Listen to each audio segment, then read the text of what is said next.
ඕගොල්ලොත් හැම වැඩේටම ගැලපෙන ජාතිය බයික් එකක් හොයනවද? ඒකට ඉතින් ස්කූටර් එක තරම් ගැලපෙන වෙන කිසිම බයික් එකක් නැහැ. ඉතින් දැන් පරණ ලඩි ගත්ත කාලේ ඉවරයි. දැන් බ්‍රෑන්ඩ් නිව් බයික්ස් ඇවිල්ලා තියෙනවා. ඒ වගේම ඉලෙක්ට්‍රික් බයික්ස් ඇවිල්ලා තියෙනවා. අපි බලමු දැන් අලුතෙන් ඇවිල්ලා තියෙන පෙට්‍රල් සහ ඉලෙක්ට්‍රික් ස්කූටර්ස් මොනවද කියලා. ඒවල මිල ගණන් සහ ඕගොල්ලෝ වාරික වශයෙන් ගෙවනවා නම් කොහොමද ඒ මිල ගණන් කියලා. එහෙනම් අපි වීඩියෝ එකට යමු. පළවෙනි එක අපි හැමෝම දන්න TVS Ntorq 125 එක. මේකේ versions දෙකක් එනවා දැන්.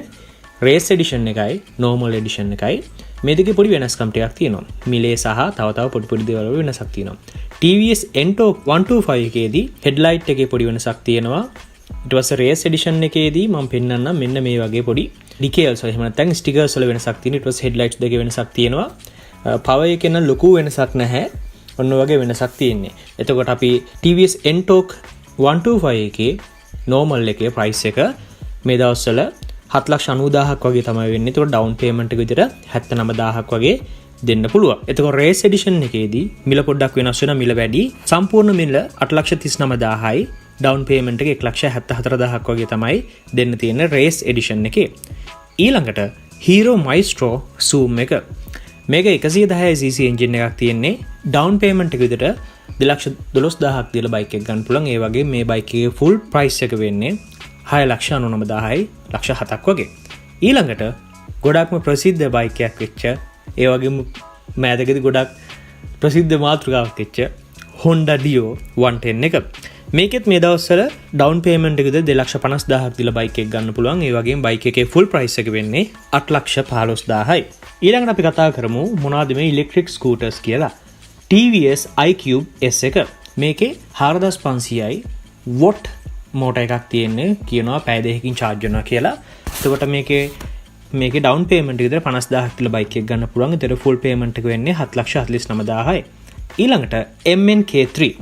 මේකේ මෝටර් එක 1,500යි watt. එතකොට top speed එක පැයට කිලෝමීටර් 70ක්. එතකොට ඒක charge එකකින් කිලෝමීටර් 90ක් දුවන්න පුළුවන්.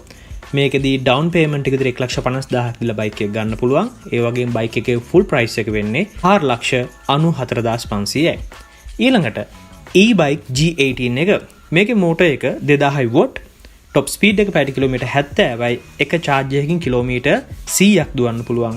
බයික් එක 1,56,000ක් down payment එක දීලා බයික් ගන්න පුළුවන්. එතකොට බයික් එකේ full price එක වෙන්නේ 5,19,500යි.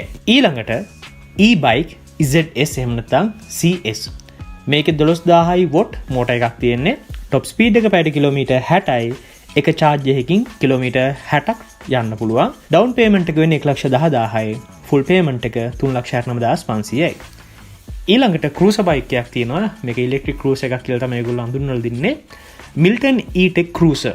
මේකේ මෝටර් එක 2,000යි watt. top speed එක පැයට කිලෝමීටර් 60ත් 65ක් වගේ. එක charge එකකින් කිලෝමීටර් 100ක් දුවන්න පුළුවන්. මේකේ down payment ගැන සඳහනක් කරලා නැහැ. full price එක වෙන්නේ 5,24,000යි.